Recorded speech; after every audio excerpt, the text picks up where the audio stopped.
miejsca, które nas pozytywnie zaskakują. Nie spodziewaliśmy się tutaj tak wystawnego pałacu, pięknych terenów zielonych i unikalnych muzeów. No i ta rajska jaskinia. A wszystko doprawione kwiecistymi opowieściami. Odkrywamy przed Wami tajemnice Kielc.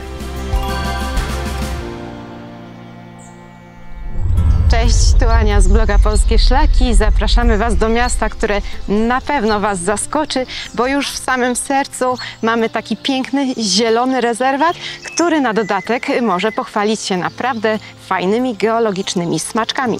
Kielce nazywane są miastem rezerwatów, bo w granicach miasta jest ich aż 5, a kadzielnia mieszcząca się w samym centrum jest najatrakcyjniejszym z nich. Choć tak po prawdzie rezerwatem jest tu tylko wyniosła skała geologów. Widzicie to o mnie. Właśnie przed chwilą byłam nisko latającą czarownicą, skorzystaliśmy z tyrolki. Super sprawa, myślałam, że będę się bardziej bała, ale podczas jazdu strachu nie ma. Bardziej to myślałam, że nie ogarnę tych wszystkich manewrów, ale od tego jest wcześniej szkolenie, gdzie faktycznie póki się nie nauczysz, to cię nie wypuszczą, więc tak naprawdę nie ma żadnych problemów. Zjeżdża się na 3 różnych odcinkach, więc po drodze trzeba tam sobie trochę samemu poogarniać te sprawy, ale wrażenia fantastyczne, widoki super, także myślę, że jak będę miała kiedyś jeszcze okazję, to chętnie.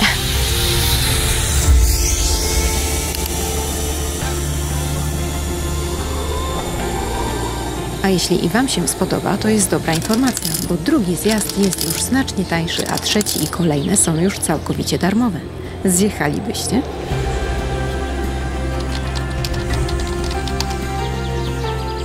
Istnieje kilka teorii co do nazwy kadzielnia. Najbardziej prawdopodobna wydaje się taka, że kiedy w XIX wieku działały tutaj wapienniki i wypalano właśnie wapień, to dym kierował się do centrum, wpychał się ludziom do mieszkań i po prostu ich dusił. Stąd kadzielnia. Potwierdzają to sprawy, które w tym czasie właśnie były założone w sądzie na ten temat. W internecie możesz przeczytać też o innej teorii. Podobno rósł tu jałowiec. Kadzielnik zbierał go dla biskupa, by zaoszczędzić na prawdziwym kadzidle. Historycy twierdzą jednak, że to fikcja. Tym bardziej, że duchowni nie skąpiliby na symbol modlitw unoszących się do Wszechmocnego. A za mną widoczny amfiteatr, czyli miejsce, które chyba każdy zna nawet z telewizji. Tutaj odbywają się noce kabaretowe, ale również i inne plenerowe wydarzenia i koncerty. Miejsce jak najbardziej godne polecenia i zdecydowanie zapraszamy. A jak powstała ta malownicza miejscówka? Od XVIII wieku aż do lat 60. XX stulecia wyrywano ziemi jej skarby, o których dokładniej opowiemy później. Za mną widoczne wejście do jaskini na kadzielni. To tak naprawdę 3 połączone jaskinie w jedną trasę podziemną. Generalnie w sezonie czynne, ale jak w ciepłe weekendy, jak widać, również jest otwarte. A w tej kadzielni tutaj jaskiń jest ponad 20.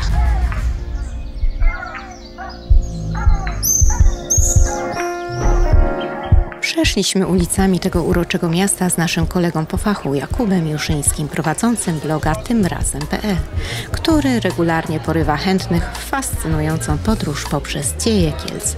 I robi to zupełnie za darmo. Tutaj rozpoczyna się spacer z Kubą, tutaj też rozpoczęły się Kielce. To właśnie miejsce, w którym one wyrosły. Za mną najstarszy kościół w mieście, czyli kościół Świętego Wojciecha, ale to nie jest ta budowla oczywiście.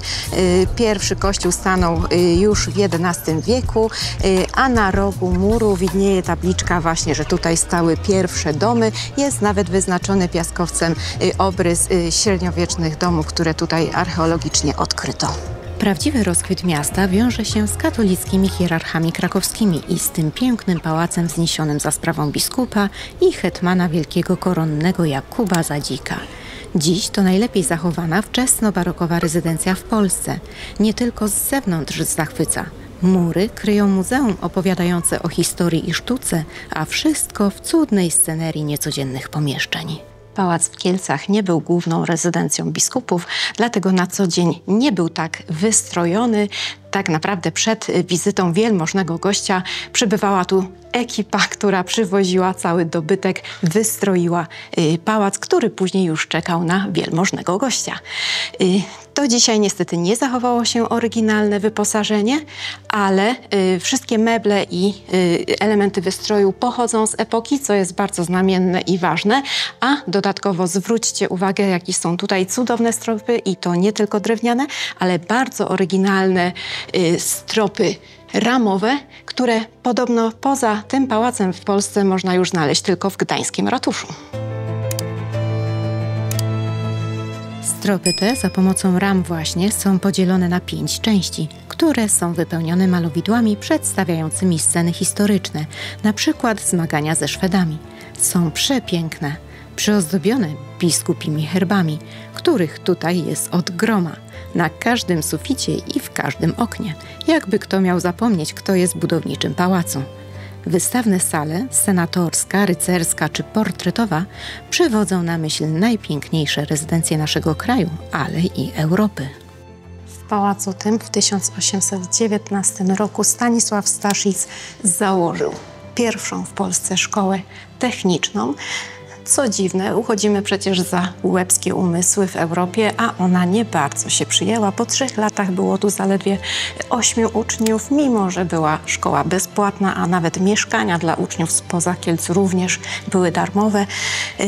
Podobno to był zalążek krakowskiej obecnie uczelni, która ma się świetnie. Po kilku latach została przeniesiona do Warszawy, ale i tam się nie sprawdziła i wtedy została, że tak powiem, zamknięta. A patrzę teraz na oryginalną, bardzo głęboką studnię, którą odkryto w sumie całkiem niedawno, a woda już się niestety nie nadawała do spożycia, dlatego że za tym pomieszczeniem mieściły się laboratoria właśnie w czasie istnienia tej szkoły i spuszczano do niej nieczystości. W ramach biletu na wszystkie wystawy można podziwiać też dzieła europejskiego malarstwa, w tym dzieła Malczewskiego, które już kojarzymy z wizyty w Radomiu. Dawniej pałac był połączony przejściem z trójnawową bazyliką, która stoi naprzeciw. Choć jej korzenie sięgają XII wieku, to obecny kształt zyskała w XVIII stuleciu. Koniecznie zajrzyjcie do wnętrza, bo tak pięknie wymalowanej świątyni w Polsce dawno nie widziałam. Największe wrażenie zrobiły na mnie użyte tu barwy. Turkusy, błękity i chabry, które rzadko są spotykane w obiektach sakralnych. Coś wspaniałego. Widzicie tą budkę za mną? Biskup wprost z pałacu mógł suchą stopą i suchą głową przejść do niej i spojrzeć na swoje owieczki. Prowadziło tu przejście, o którym wspomniałam. Stoi tu też figura Maryi, wykonana z jednej bryły galeny. Jest jedną z 3 powstałych w XVII wieku, a o największej opowiemy nieco później. Niestety nie możemy Wam z bliska pokazać bardzo fajnej ciekawostki, bo odbywają się tutaj jakieś prace remontowe, ale jak spojrzycie na te drzwi w środku między portalem widnieje tabliczka, którą postawił tutaj, znaczy wmontował w fasadę kościoła katedry biskup Poniatowski w XVIII wieku.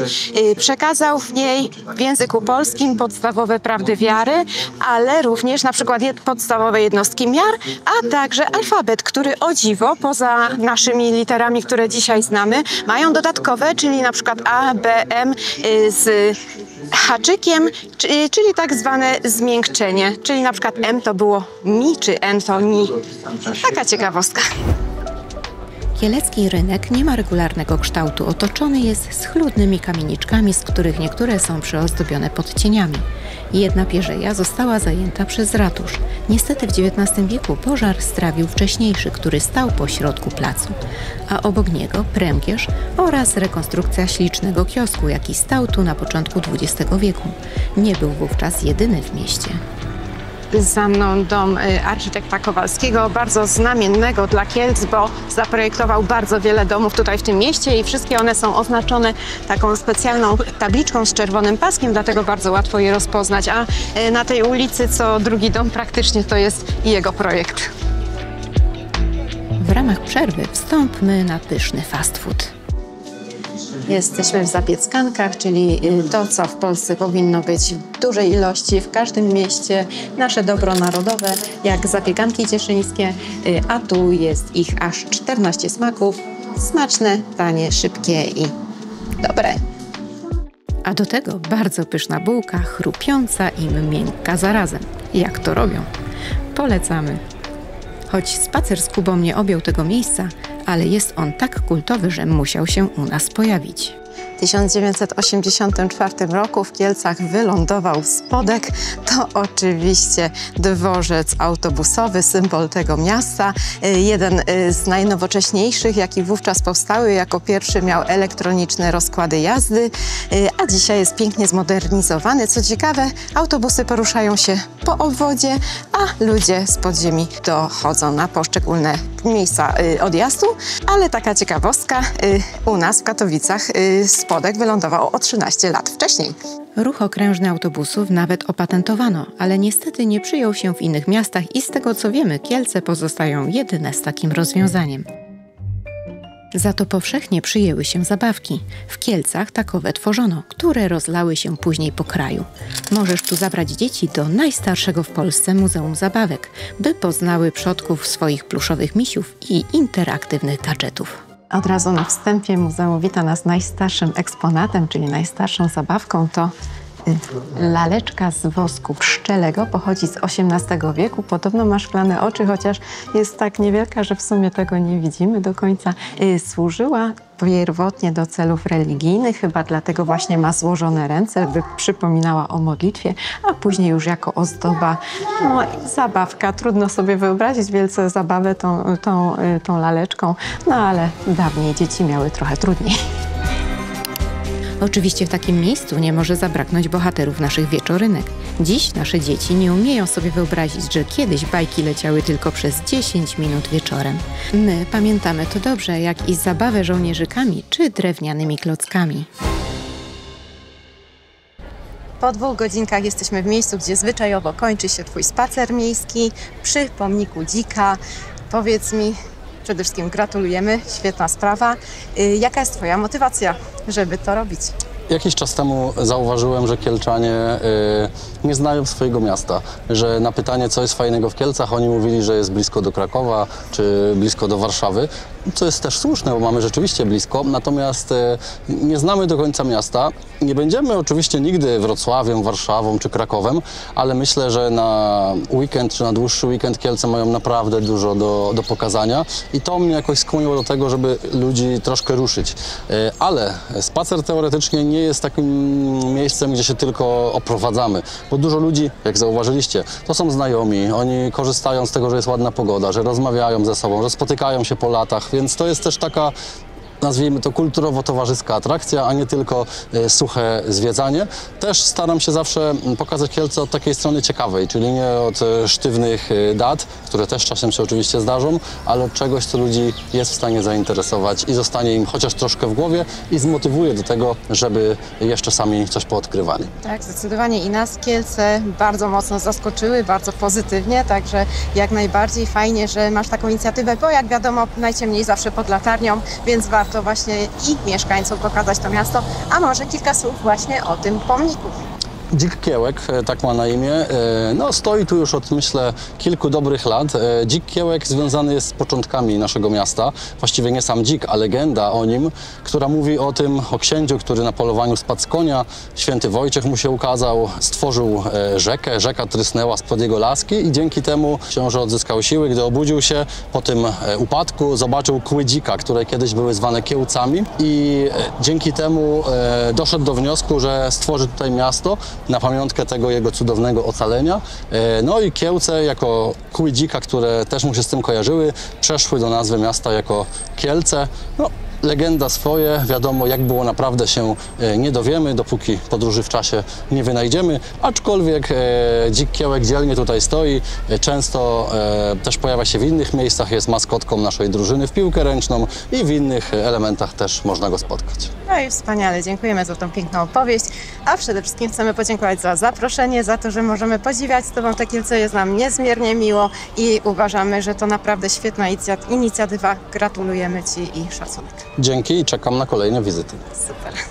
Kuba ma kilka tras spacerów, a jedna z nich obejmuje dawne nekropolie. Na starym cmentarzu możesz znaleźć tajemnicze rodzinne krypty, do których wchodzi się przez drzwiczki, czy grób będący przedzielony murem, bo część rodziny była innego wyznania.